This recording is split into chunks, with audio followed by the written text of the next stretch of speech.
अस्सलाम student, last lecture में हमने स्लोप इंटरसेप्ट फॉर्म से रिलेटेड एग्जांपल सॉल्व की थी। इसका ए पार्ट हमने कर लिया था, दूसरा पार्ट हम यहाँ तक कर चुके थे। अच्छा, अब ज़रा इसमें हम एक चीज़ कर लेते हैं कि जो स्लोप ऑफ रिक्वायर्ड लाइन है, लेट से उसको मैं एम कह देता हूँ, स्लोप ऑफ रिक्वायर्ड लाइन, और स्लोप ऑफ लाइन 1। तो स्लोप ऑफ लाइन 1 स्टूडेंट क्या है, -6 से ऑलरेडी लिखा हुआ है, -1 आ जाएगा। यहाँ से अगर मैं इस -6 को डिवाइड कर दूँ ना, तो ये हमारे पास आ जाएगा 1/6। अच्छा, अब ये m 1/6 किसका स्लोप होगा, ये slope of the required line होगा। m क्या है, slope of the required line है। So m is equals to 1/6 is, ये क्या हो जाएगा, ये slope of the required line, slope of the required line हो जाएगा। ठीक हो गया। आल्सो अब इस देखिए, जो लाइन हमें चाहिए उसका स्लोप निकल आया। उस जो लाइन हमें चाहिए उसका y इंटरसेप्ट जो है ना, उसका जो y इंटरसेप्ट है, लेट से उसको मैंने c का हुआ था, और वो c जो है वो गिवन है 4/3 के। सो तो हमारे पास क्या आ जाएगा, y is equals to mx plus c।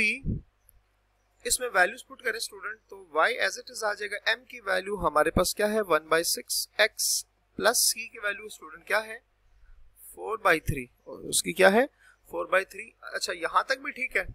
और अगर आप इसको सिंप्लीफाई करना चाहें तो उसके लिए आपने इसमें करना ये है कि इसका एलसीएम चूंकि 6 है, तो हर टर्म को जो है 6 के साथ मल्टीप्लाई कर दें, इधर भी मल्टीप्लाई कर देते हैं, is equals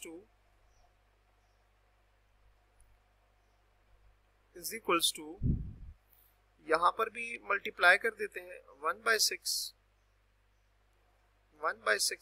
plus 4/3 multiply by, ये आ जाएगा 6।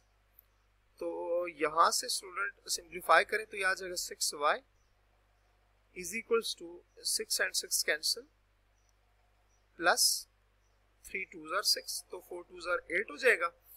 तो इसको अगर चेंज किया जाए ना तो 0x, ये आ जाएगा उधर -6y प्लस 8। तो ये हमारे पास क्या आ गई है, ये रिक्वायर्ड इक्वेशन ऑफ लाइन आ जाएगी। तो ये हमारे पास स्टूडेंट रिलेटेड था स्लोप इंटरसेप्ट फॉर्म से।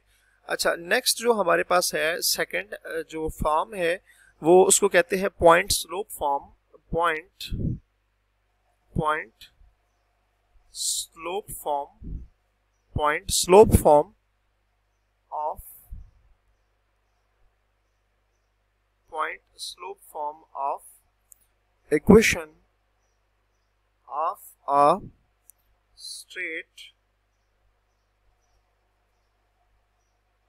a straight line। ठीक है, क्या है जी, point slope form of equation of a straight line. इसमें भी क्या है, पॉइंट है और एक हमारे पास स्लोप है।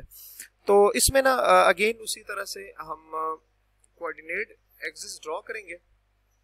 ये y एक्सिस हो गया, ये x एक्सिस हो गया, और एक लाइन है, ये हमारे पास आ गई लाइन, इसको मैं L का नाम दे देता हूँ। अच्छा, वो लाइन जो है यहाँ एंगल अल्फा बना रही है। ठीक हो गया। और मैं इस लाइन के ऊपर एक पॉइंट भी ले लेता हूँ। ये पॉइंट मैंने ले लिया P, जिसके कोऑर्डिनेट्स है x y।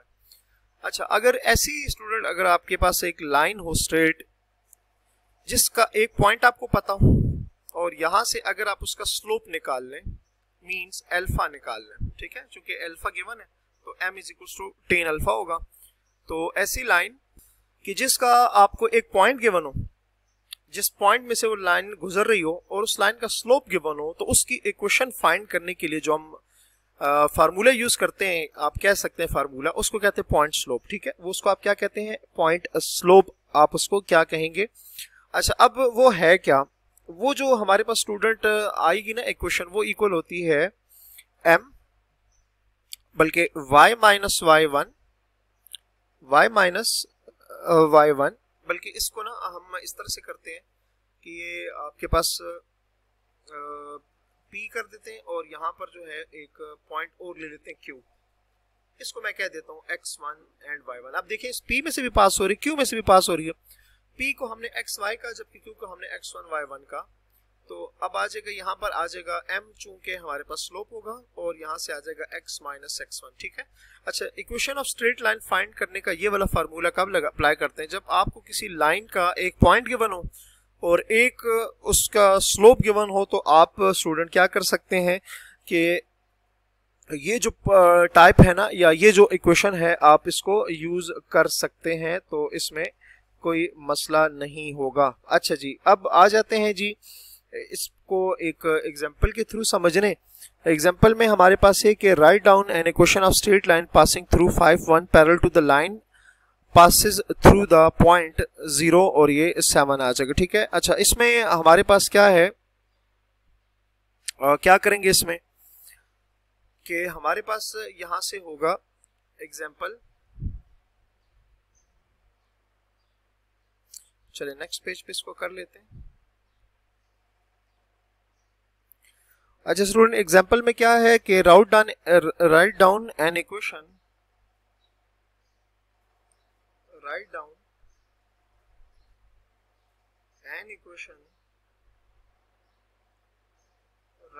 an equation of the straight line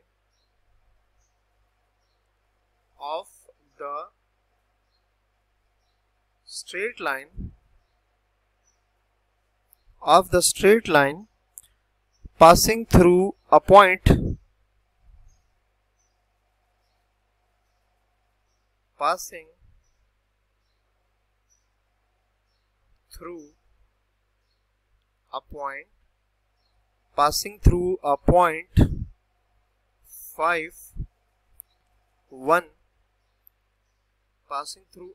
5 1 and parallel to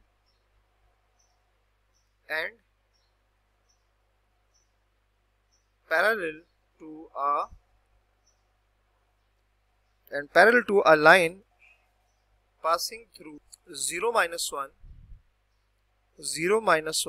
and 7 minus 15।